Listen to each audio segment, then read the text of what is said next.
Hi ಎಲ್ಲರಿಗೂ welcome to the channel friends. ಇವತ್ತು ನಾವು ರಿಸೆಪ್ಷನ್ ಫಂಕ್ಷನ್ಗೆ ಹೋದ್ವಿ. ನೈಟ್ ಫಂಕ್ಷನ್ ಇತ್ತು. ಫಂಕ್ಷನ್ ನೀವೇ ನೋಡ್ಬೋದು ಯಾವ ಥರ ಇತ್ತು ಅಂತ. ಫುಲ್ ಎಲ್ಲಿ ನೋಡಿದ್ರು ತುಂಬ ಕ್ರೌಡ್ ಇತ್ತು. ಅಂದರೆ ಐಸ್ ಕ್ರೀಮಲ್ಲಿ ಕೂಡ ಫ್ಲೇವರ್ಸ್ ಅಂದರೆ ತುಂಬ ಇತ್ತು. ಹಾಗೆ ಫುಡ್ಡಲ್ಲಿ ಕೂಡ ತುಂಬ ವೆರೈಟಿ ಫುಡ್ಸ್ ಎಲ್ಲ ಇತ್ತು ಫ್ರೆಂಡ್ಸ್. ಫುಡ್ಡೆಲ್ಲ ಅಂದರೆ ಊಟ ಎಲ್ಲ ಆದ ನಂತರ ನಾವು ಸ್ವಲ್ಪ ರೆಸಾರ್ಟ್ ಇತ್ತು. ರೆಸಾರ್ಟಲ್ಲೇ ಫಂಕ್ಷನ್ಸ್ ಎಲ್ಲ ಆಗ್ತಾ ಇದ್ದದ್ದು. ಸ್ವಲ್ಪ ರೆಸಾರ್ಟಿಗೆ ಸ್ವಲ್ಪ ಹೋಗುವ ಅಂತ ಹೇಳಿ ರೆಸಾರ್ಟ್ ಸುತ್ತಾಡಲಿಕ್ಕೆ ಹೋದ್ವಿ. ನೋಡುವಾಗ ತುಂಬ ಖುಷಿ ಆಯಿತು. ಯಾಕಂತ ಹೇಳಿ ನನಗಿಂತ ಜಾಸ್ತಿಯಾಗಿ ಪಾಹಿಗೆ ಖುಷಿ ಆಯಿತು. ಅಲ್ಲಿ ಸ್ವಿಮ್ಮಿಂಗ್ ಪೂಲ್ ಇತ್ತು. ಅವಳಿಗೆ ಸ್ವಲ್ಪ ಹೆದರಿಕೆ ಆಯಿತು.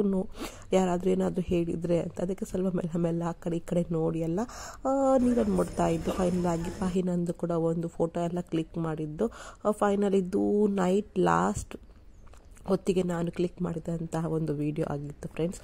ಈ ವ್ಲಾಗಲ್ಲೇ ಇಷ್ಟೇ. ನೆಕ್ಸ್ಟ್ ವ್ಲಾಗಲ್ಲಿ ಸಿಗುವ ಫ್ರೆಂಡ್ಸ್. ಚಾನಲ್ ಇಷ್ಟ ಆದ ಚಾನಲನ್ನು ಸಬ್ಸ್ಕ್ರೈಬ್ ಮಾಡಿ, ಹಾಗೆ ಸಪೋರ್ಟ್ ಮಾಡಿ.